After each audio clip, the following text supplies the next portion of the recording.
Le dîner qui fâche, vous l'avez évoqué, entre Marion Maréchal et une quinzaine d'élus ou de cadres LR. Peut-on dire qu'une digue a sauté ? Depuis également le départ de Jean-Pierre Raffarin, d'Alain Juppé, de Xavier Bertrand et plus récemment de Valérie Pécresse. Et donc avec cette clarification qui est en train de s'opérer, Marion Maréchal parle au cœur de l'électorat des Républicains.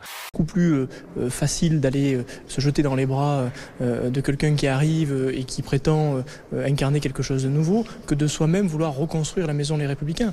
Je sais que la tâche est plus difficile de reconstruire à l'intérieur, mais je pense que c'est moins lâche que de commencer à flirter avec des personnes qui, à mon avis, sont pas si fréquentables que ça.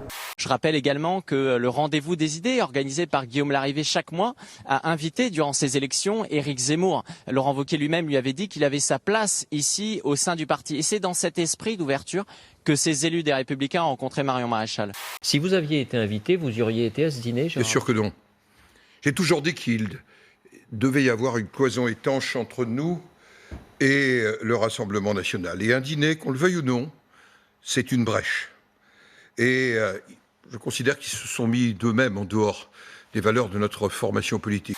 Chacun est libre de dîner avec qui il a envie de dîner. La ligne rouge au sein du Parti Les Républicains est extrêmement claire, c'est qu'il n'y aura jamais d'alliance entre les Républicains et le Rassemblement national et l'extrême droite. Les 3 autres élus LR du département du Val-d'Oise ont fait en direction de Sébastien Meurant, qui est aussi sénateur. Il considère qu'il ne peut plus présider la fédération départementale des Républicains.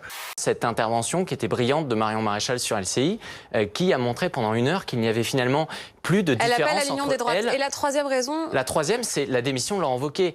Depuis cette démission, il y a une tentative d'OPA du centre sur la droite, notamment par Gérard Larcher.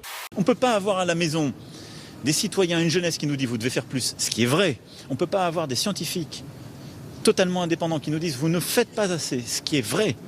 Et de l'autre côté, une communauté internationale qui disent on verra quand on aura le temps, on n'y croit pas tellement. Finito.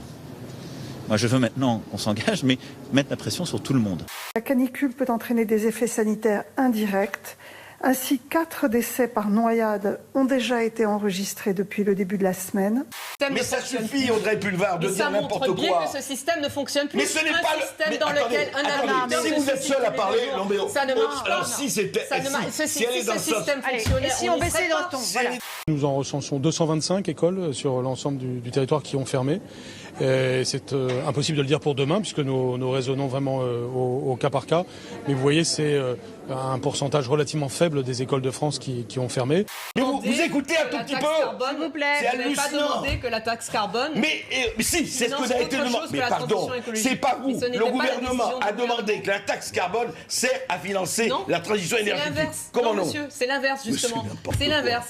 On ne peut pas dire d'un côté on veut réduire les gaz HFC, de l'autre côté mettre des climatiseurs partout. Donc on va devoir construire différemment, se comporter différemment, parfois se vêtir différemment quand il y a ces pics-là. C'est une adaptation de la société, de ses pratiques.